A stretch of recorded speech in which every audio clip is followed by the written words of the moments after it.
মানার জন্য আমাদেরকে আল্লাহ রাব্বুল আলামিন রেখে দিয়ে দিয়েছেন। কারণ আমি যদি তখন মারা যাইতাম, আমার তো সময় শেষ হয়ে যাইত, আমি তো কিছু করতে পারতাম না।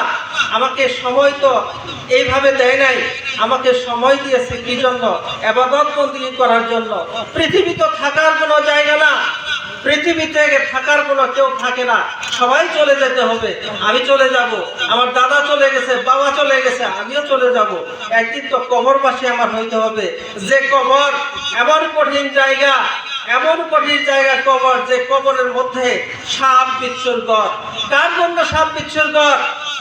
যে এই দুনিয়াতে এই হুজুর উলামায়ে কেরাম আল্লাহ এবং রাসূলের কথা মানে নাই, শুনে নাই, অর্জন হলো কবর হলো সে কঠিন জায়গা, সাপ বিচ্ছুর ঘর।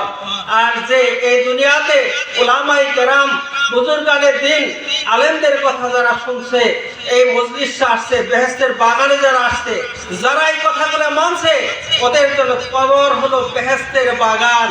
আমরা কি বেহেশতের বাগানে যাইতে চাই, না সেই সাপ বিচ্ছুর ঘরে যাইতে চাই? আমরা বেহেশতের বাগানে যাইতে চাই। যদি আমরা বেহেশতের বাগানে যাইতে চাই, এই ক্ষণিকের দুনিয়াতে এই ক্ষণিয়ার আরাম আয়েশ বাদ দিয়ে আমাদেরকে কি করতে হবে? আল্লাহ এবং রাসূলের কথা মানতে হবে। আল্লাহ রাসূলের কথা মানলে কি আমার আল্লাহ কি বলে দিয়েছেন খাওয়া দাওয়া ত্যাগ করতে হবে? না, খাওয়া দাওয়া ত্যাগ করতে হবে না। আপনি খাওয়া দাওয়ার মধ্যেই ইবাদত বন্দেগী করে যাবেন। আল্লাহ রাব্বুল আলামিন আমাদেরকে আরেকটা সৌভাগ্য বানিয়ে দিয়েছেন। কোন সৌভাগ্যবান ব্যক্তি আমরা? হযরত আদম আলাইহিস সালাম থেকে শুরু করে আজ পর্যন্ত যতগুলো নবী রাসূল এসেছে, সবারই একটাই আবদার ছিল। কোন আবদার ছিল? আমরা যদি শেষ নবীর উম্মত হতে পারতাম। আদম আলাইহিস সালাম থেকে শুরু করে যতগুলো নবী আসছে, সবারই ইচ্ছা ছিল শেষ নবীর উম্মত হওয়ার জন্য। ওই যুগের কি হওয়াছে, যদি নবী হওয়াছে, আমি যদি শেষ নবীর উম্মত হতে পারতাম, তাহলে আমার জীবন ধন্য হয়ে যেত। আমরা কি কাউকে কারো কাছে আল্লাহ রাব্বুল আলামিনের দরবারে সুপারিশ করতেছিলাম যে আমাকে শেষ নবীর উম্মত বানিয়ে দেন? আমরা কেউ সুপারিশ করি নাই। আমরা সৌভাগ্যবান, আল্লাহ রাব্বুল আলামিন আমাদেরকে পুরস্কার দিয়ে দিয়েছেন যে আমি শেষ নবীর উম্মত হতে পেরেছি। সেটাই বলে আলহামদুলিল্লাহ। আল্লাহ যেন আমাকে আল্লাহ রাসূলের আমরা যে উম্মত হতে পারি। উম্মত হইতে হলে আমাদের কি করতে হবে? আল্লাহ এবং রাসূল যা বলছে তা মানতে হবে। কোরআন সংবিধান, কোরআন মানব জাতির সংবিধান। কোরআন আমার বুকে নিয়ে ঘুরলে হবে না। কোরআনের সংবিধান হলো আমার চলতে হবে। কোরআনের সংবিধান যদি আমি চলি, তাহলে আল্লাহ এবং রাসূল আমার খুশি হবে। আল্লাহ এবং আল্লাহ রাসূল যদি খুশি হয়, আমার সেই কবর যেটা হলো সাপ বিচ্ছুর ঘর, সেই ঘর হবে আমার জান্নাতের বাগান। জান্নাতের শোভা বাতাস আমার কাছে আসতে থাকবে। আর আমি যদি কালে সেইগুলো না মানি, আমাদের মধ্যে এক শ্রেণীর লোক আছে, ওরা বলতে থাকে আরে ও বয়সই তো হয় নাই। কিন্তু আসলে তুমি কি বয়স কিছু জানো? বয়স তো তুমি জানো না। আল্লাহ কত সুন্দর তোমাকে দিয়ে দিছে, চোখ দিছে, নাক দিছে, মুখ দিছে, কত কিছু দিছে। আল্লাহর যে নিজে চলতেছ, তুমি যদি আল্লাহ রাব্বুল আলামিন যদি তুমি যে অক্সিজেন গ্রহণ করতেছ, সে অক্সিজেন কে দিছে? আল্লাহ দিছে। তুমি আল্লাহকে ফাঁকি দাও কেন? আল্লাহ রাসূলকে ফাঁকি দাও কেন? যদি আল্লাহ রাব্বুল আলামিন যদি কারো অক্সিজেন বন্ধ করে দেয়, তাহলে তুমি দুনিয়া থেকে চলে যাবা। মহাজগতে পাড়ি দিতে হবে তোমার। তুমি কবরের মধ্যে তোমার কি হবে? আল্লাহ আমাকে চোখ দিয়ে দিছে, কোনো টাকা দিছে? আল্লাহ নাক দিয়ে দিছে, চোখ দিয়ে দিছে, হাত দিয়ে দিছে, পা দিয়ে দিছে, চলতেছি, কত সুন্দর চলতেছি।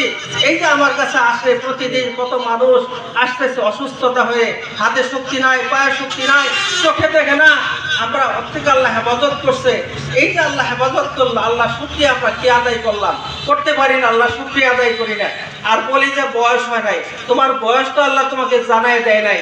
তোমার বয়সটা কত? তোমার বয়স কি তুমি জানো? তুমি কখন চলে যাইতে হবে? আমি জানি না। আল্লাহ রাব্বুল আলামিন আমাকে কখন নিয়ে যাবে, এর আগে আমাকে প্রস্তুতি নিয়ে থাকতে হবে। এক হাদিসে আছে, কেউ যদি সারাদিনে 20 বার যদি গেলে 30 বার যদি মৃত্যুর কথা স্মরণ করে, আল্লাহ রাব্বুল আলামিন তাকে জান্নাতে দিয়ে দিবে। যে ব্যক্তি বারবার বলতে থাকবে আমার মৃত্যু অবধারিত, আজকে বোধহয় আমি এই যে ফজরের নামাজ পড়লাম, আমি জোহরের নামাজ পড়তে পারবো না, আমার বোধহয় কাফর এসে গেছে, আমার যদি এই কথা যদি কেন আমার বারবার স্মরণ হয়ে যায়, তাহলে আমার জন্য কি কোনো খারাপ কাম হবে? আমার দ্বারা কোনো খারাপ কাজ হবে না। তাহলে কি আমার মৃত্যুর কথা বারবার স্মরণ করতে হবে? মৃত্যুর কথা বারবার স্মরণ করলে তাহলে আমার দ্বারা কোনো খারাপ কাজ হবে না। আমরা তো আসলে উপরে দেখাই, আসলে উপরে লেবাস দেখে আমি কি করবেন, ভিতর সুন্দর করতে হবে, এত সুন্দর করতে হবে যে আল্লাহ রাসূল যেন আমাকে, আল্লাহ মাওলা রাসূল যেন আমাকে খুশি হয়। আমরা তো তা না, আমরা মসজিদ খালি থাকে, মসজিদ খালি থাকে আমাদের।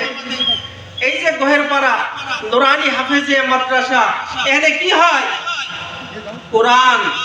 কোরআন হাদিস থেকে আলোচনা হয়, ছাত্ররা কোরআন করতেছে।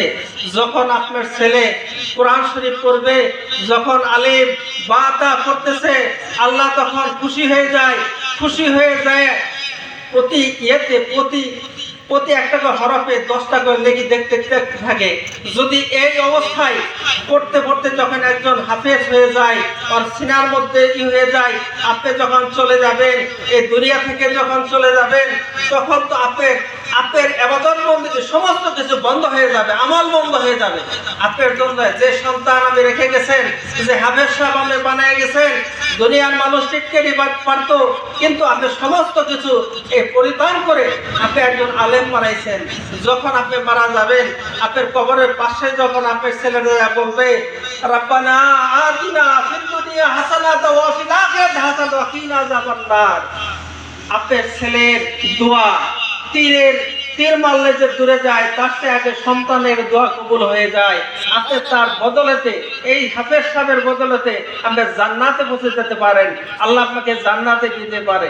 তাহলে আমরা কি, আপনার সন্তান যখন দিয়ে দিয়েছি, সে যখন আমল যখন করবে, তাহলে আমরা হেফাজতে আল্লাহ রাব্বুল আলামিন আমাকে নাজাতের ফয়সালা করে দিবে, তাহলে আমরা তাই করব, নাকি আমরা অন্য কিছু করব?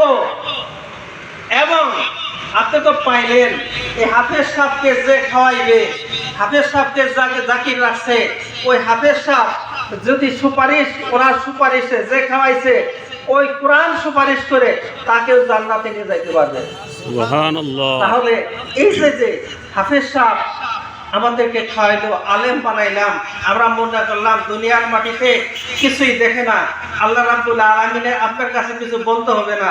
আল্লাহ আমাদের মধ্যে সিসি ক্যামেরা লাগাই দিছে, আপনি কখন খাওয়াইলেন, কখন ঘুমাইলেন, আল্লাহকে ফাঁকি দিবেন? আল্লাহকে ফাঁকি দিতে পারবেন না।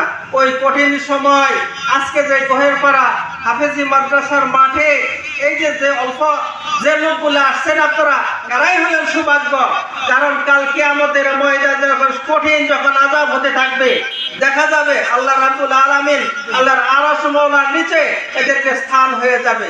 আল্লাহ যদি দেয়, আপনি কি অন্যায় হবে? আল্লাহ কি কম করবে? আল্লাহ দিয়ে দিবে। রাত যত গভীর হবে, উলামায়ে কেরাম ওয়াজ করবে, তখন আল্লাহ রাব্বুল আলামিন ফেরেশতা করে বলতে থাকবেন, এই ফেরেশতারা এরা এখানে কি করে?